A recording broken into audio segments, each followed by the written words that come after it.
Lah Ustadz, di Tebu Ireng ini kan kita banyak sekali unit-unit atau lembaga-lembaga yang beliau dirikan, dan itu di luar pendidikan yang sangat dirasakan atau tidak itu benar-benar membantu proses perkembangan Tebu Ireng.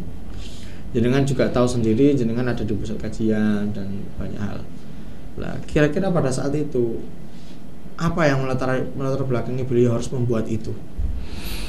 Ya sebenarnya beliau ingin pusat kajian, diskusi dan apapun itu ya, pustaka, majalah dan lain-lain, itu sebenarnya hanya sebagai alat pacu kalau nggak salah sih, alat pacu supaya ada santri Tebu Ireng yang pada saatnya itu bisa menjadi seperti Gus Dur. Ya. Bisa menjadi seperti Cak Nur, kata-kata beliau gitu. Bisa menjadi Gus Dur, bisa menjadi Cak Nur gitu. Dan itu beliau, cita-cita beliau itu kan ada yang memang Tebu Ireng dari santri beliau yang akhirnya itu keluar menjadi tokoh nasional yang bisa berkiprah secara luas gitu. Dan harapan beliau juga punya pemikiran yang menyegarkan Islam dan Indonesia, kira-kira gitulah. Itu visi atau misi besar beliau. Dan hal itu sebenarnya juga dibangun sejak awal Gus Mola kan. Ya mulai dari majalah, ya pokoknya hal-hal yang berbau intelektual. Bagaimana intelektualitas kaum santri ini bisa menapaki kembali ke tempat yang lebih levelnya lebih tinggi gitu. Majalah, pustaka, pada saat yang sama dengan diskusi nggak ada panitianya kan? Nggak ada panitianya itu. Ya Gus Solah sendiri. Saya masih ingat itu. Ya Allah. Itu jangan-jangan juga didanai beliau. Iya. Ada beberapa hal itu yang beliau memang inisiatif beliau, dan beliau yang bertanggung jawab atas segala halnya. Dan setelah itu kan menggenjot mutu pendidikan dengan membangun penjaminan mutu, lalu ada banyak sekali pelatihan untuk guru dan pembina ya kan. Untuk meningkatkan sumber daya dan kapabilitas mereka lah. Dan akhirnya di samping itu ada Mahat Ali dan Mu'alimin. Di sisi yang lain ada Trend Science yang bertolak belakang, yang madhabnya itu berbeda sama sekali dengan Mahat Ali dan Mu'alimin gitu. Banyak hal, dan hingga di akhir itu beliau dengan banyak tokoh nasional itu meresmikan pusat kajian. Dan pusat kajian 2017 banyak tokoh nasional, tapi yang terlibat ya kita tokoh nasional di awal-awal itu, tapi yang terlibat ya santri-santri beliau, yang mungkin dengan adanya pusat kajian itu beliau ingin mengatrol kemampuan santri, kemauan kita, sehingga semua itu hingga akhirnya beliau juga ingin mengundang tokoh gitu kan. Kita juga ditimbali kan gitu, siapa ya kira-kira, kita diskusi gitu, nanti ada yang presentasi, lalu ada yang menanggapi. Kita cari tokohnya sekarang, ya seperti Cak Nur lah gitu, siapa ya gitu. Kita belum menentukan waktu itu. Nah terus mungkin obrolan dengan Pak Jas mungkin ya, dan Pak Roziki mungkin akhirnya mengerucut pada satu nama, yaitu Prof. Amin Abdullah. Diundang 2 kali. Pertemuan pertama berjalan lancar, pertemuan kedua ada beberapa yang izin, ya kan. Nah itu beliau kecewa itu. Beliau kecewa, agak kecewa dari raut muka beliau, karena memang kita kan nggak tahu ya. Ini kan proses saya kira masih panjang gitu. Saya proses masih panjang, cuman kekecewaan itu masih membekas gitu. Ya mungkin beliau sadar ini mungkin diskusi yang bisa saya adakan sebelum meninggal gitu, mungkin gitu ya. Dan itu intens sekali. Jadi dosen-dosen FAI dan dosen-dosen Mahat Ali serta teman-teman pusat kajian dari 3 sayap ini yang beliau ingin merestart gitulah, merefresh kembali pemikiran keislaman kaum pesantren, sehingga ada sentuhan-sentuhan modernitas, sentuhan-sentuhan metodologis, sentuhan-sentuhan filosofis. Dan itu harapannya juga bisa mewarnai pemikiran Islam. Tebu Ireng bisa mewarnai pemikiran Islam secara keseluruhan, kira-kira gitu. Dan beliau sangat ingin sekali pusat kajian ini ada atau tidaknya beliau tetap harus jalan. Nah sekarang bermetamorfosa. Jadi emang aneh antara pesan dan kenyataan juga harus sinkron ya. Iya. Ya banyak penafsiran itu. Iya, banyak penafsiran.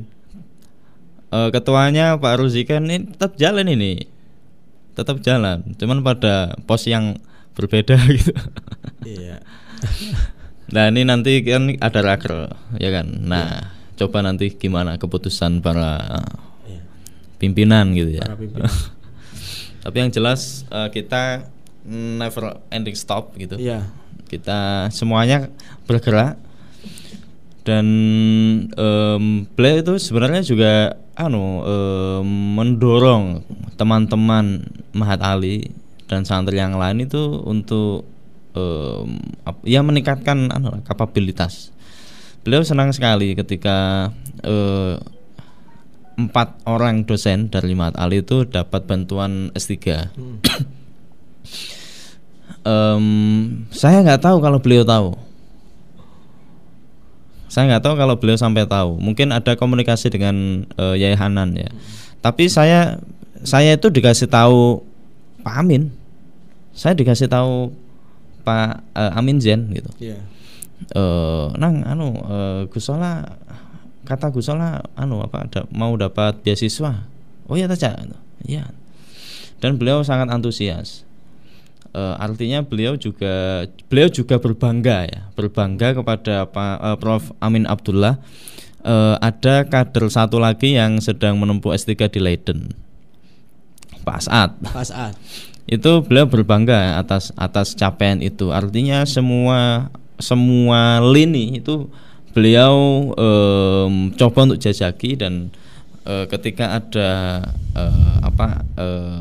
S3, kader-kader yang menempuh S3 itu beliau menaruh harapan besar.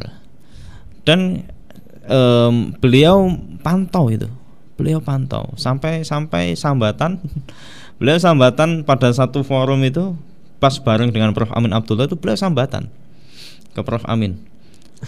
Beliau Gusola nggak cerita sih ke kita, cuman Prof. Aminnya yang cerita gitu. Ini dari Tebu Ireng ada banyak dokter tapi kok saya nggak ngerasain apa-apa ya gitu. Maksudnya dampaknya kok belum kerasa gitu. Ini ada yang cambukan untuk para dokter. Hei, para dokter. Itu loh tadi Gusola itu loh bilang begitu. Ayo para dokter. Aduh. Iya sampai gitu. Apa yang salah gitu? Itu sambatan Gusola ke Prof. Amin. Akhirnya Prof. Amin diundang, ada forum 2 kali. Terus ya beliau ingin ya sebenarnya kita itu masih kuliah waktu itu, belum lulus kan. Hingga saat ini kan teman-teman juga ada yang belum lulus. Tetapi memang saking besarnya ekspektasi beliau, harapan beliau itu sampai segitunya. Belum lulus saja ini apa dampaknya apa gitu, kok belum kerasa gitu. Dan ketika Mahat Ali itu yudisium, kan tradisi Mahat Ali yudisium memang di dalam, pengasuh ya. dan pengasuh yang itu saya sampai kikuk gitu, bilangnya alhamdulillah ini Mas Anang ini sudah ngambil doktor, dan saya harapkan teman-teman ini bisa meniru beliau, menurut saya maksudnya. Jadi lulusan Mahat Ali S1 itu sudah didorong untuk ngambil S3 gitu, untuk dapat untuk punya rencana gitu, untuk punya visi melanjutkan hingga S3. Itu yang Gus Solah ini menggenjot ya. Artinya kita mungkin larinya 40 km mungkin. Iya. Tapi Gus Solah itu ingin kita 100. Lebih cepat. Yang 100 km. Seperti larinya kita aja yang Gus muda Solah. Itu. Kita aja yang muda. Pergerakannya itu kalah dengan beliau yang kita masih berbicara lokal, ya sudah bicara nasional yang kita sendiri kadang nggak bisa menalar itu. Iya betul. Ya contoh lagi ya. Kita mengenang ini kan Iya, mengenang. KKN Mahat Ali. Pengennya apa? Beliau pengennya pakai Participatory Action Research. Kerjasama dengan WINSA, karena PAR itu KKN PAR itu sedang booming saat itu. Beliau itu ketika dikasih tahu bahwa ini nanti ya sebagaimana KKN lainnya kan di 3T itu kan daerahnya tertinggal, pokoknya belum tersentuh peradaban gitu. Tapi beliau nggak sampai itu. Harapan beliau ya cobalah nanti semoga kita bisa KKN ke Afghanistan gitu. Kok jauh banget. Atau ke daerah-daerah konflik. Wah ini artinya oke, beliau tokoh besar dengan pikiran besar ya. Cuman kita yang masih lokal ini kan akhirnya tersentak, terhenyak gitu. Oh memang bisa kayak gitu ya. Lalu menyinggung pengabdian. Ya beliau berbangga sekali kepada Mas Santri yang mau ngabdi ke luar Jawa. Itu sangat beliau apresiasi. Dan beliau kiaskan dengan para sahabat yang berani untuk keluar Arab, meninggalkan semuanya itu ke Cina, ke Indonesia gitu. Beliau sampai bilang seandainya para sahabat itu nggak ke sini, nggak ke Indonesia, nggak ke Nusantara, mungkin kita semuanya masih Hindu ini gitu. Artinya dakwah Islam itu perlu jangkauannya itu harus kita luaskan, radiusnya itu. Makanya KKN pengabdian itu kalau bisa juga ke luar negeri gitu. Itu saya juga akhirnya inilah bagaimana tokoh besar itu berpikirnya juga besar, dan itu ditularkan ke kami para mahasantri gitu. Ya. Berarti kan jadi semacam beliau itu ingin kita melompat gitu. Betul. Melompat lebih tinggi kalau kata Peter Pan. Iya. Tapi kan kitanya yang terkadang merasa bahwa amunisinya kurang, mental kurang dan sebagainya kurang. Untuk mengimbangi beliau itu harus cukup punya mental memang. Ya, bayangkan saja kita yang masih berpikir lokalitas harus dipaksa untuk kalian harus berpikir besar kan gitu. Yeah. Bagaimana mungkin berbicara di depan orang-orang anak-anak yang mau yudisium. Yeah. Tapi beliau berbicara bahwa kuliah itu 30%.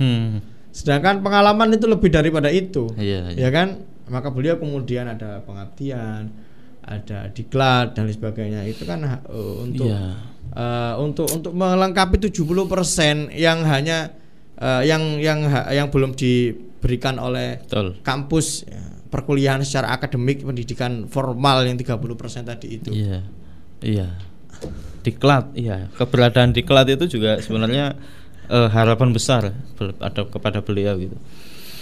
Ada kan salah satu mahasantri yang nggak mau diklat gitu, karena emang nggak mau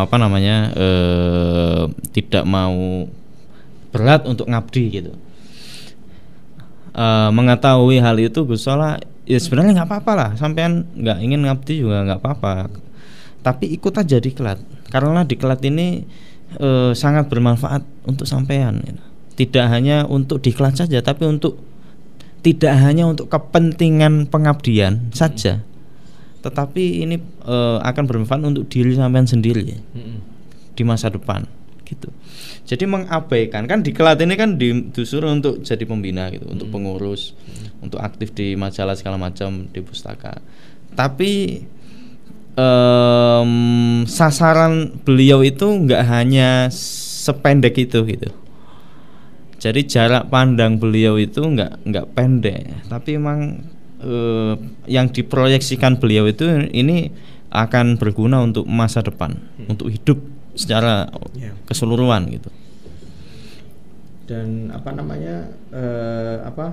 diklat itu memang proyeksi beliau nanti suatu saat ya bisa jadi tidak hanya untuk pengkaderan orang-orang yang mau hanya jadi pengurus, pembina dan sebagainya, tapi ya untuk jangkauan yang luas.